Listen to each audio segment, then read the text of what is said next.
পারিশ্রমিক ইস্যুতে রাজশাহীর ক্রিকেটারদের অনুশীলন বয়কটের ঘটনার রেশ এখনও শেষ হয়নি। বিসিবির হস্তক্ষেপে ক্রিকেটাররা মাঠে খেলতে নামলেও পারিশ্রমিক পেয়েছেন কিনা তা নিয়ে ছিল ধোঁয়াশা। ফ্র্যাঞ্চাইজিদের পক্ষ থেকে জানানো হয়েছিল বিদেশি ক্রিকেটারদের পারিশ্রমিক দেওয়া হয়েছে, কিন্তু মঙ্গলবার দেশের এক ইংরেজি গণমাধ্যমের খবর, বিদেশি এক ক্রিকেটার পারিশ্রমিক না পাওয়ায় অভিযোগ করেছেন বিসিবির কাছে।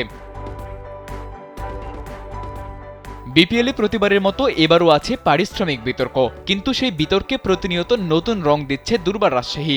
একাদশ বিপিএলে নবাগত এই দলটা টুর্নামেন্ট শুরুর আগে থেকেই ছিল আলোচনায়, যার 16 কলা পূর্ণ হয় তাসকিন বিজয়ীদের অনুশীলন বয়কটের মধ্যে দিয়ে। স্যান্ডেলিনা সো, রূপচর্চায় আভিজাত্য। বিপিএলের প্লেয়ার্স ড্রাফট থেকে লঙ্কান পেসার লাহিরুস হামারকুনকে দলে ফেরায় দুর্বার রাজশাহী। চুক্তি অনুযায়ী $15,000 পাওয়ার কথা থাকলেও তিনি বিসিবির কাছে অভিযোগ করেছেন এখনও পর্যন্ত পাননি কোনো পারিশ্রমিক।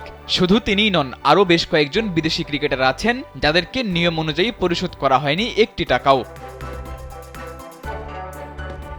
বিপিএলের প্রায় সব আসরই শুরু হয় এক সাগর স্বপ্ন নিয়ে। আয়োজকদের মুখে বাজতে থাকে হাজারো নতুনের বুলি, কিন্তু সেই বুলি থামতে লাগে না খুব বেশি সময়। এবারও তার ব্যতিক্রম নয়। পরিবর্তিত পরিস্থিতিতে বিপিএলকে আকর্ষণীয় করতে বিসিবির উদ্যোগগুলো মুখ থুবড়ে পড়েছে কিছু ফ্র্যাঞ্চাইজির অপেশাদারিত্বের কারণে। বিপিএলের ফ্র্যাঞ্চাইজিগুলোর অপেশাদারিত্বের ঘটনা এবারই নতুন নয়। এর আগেও অনেক ফ্র্যাঞ্চাইজি ঘটিয়েছে এমন ঘটনা, কিন্তু ভুল থেকে তো শিক্ষা নিতে হয়। বিসিবি যেন এখানেই ব্যর্থ।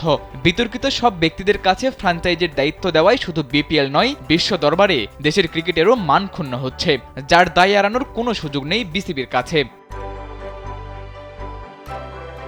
সাদাতুর রাফি, কালবেলা।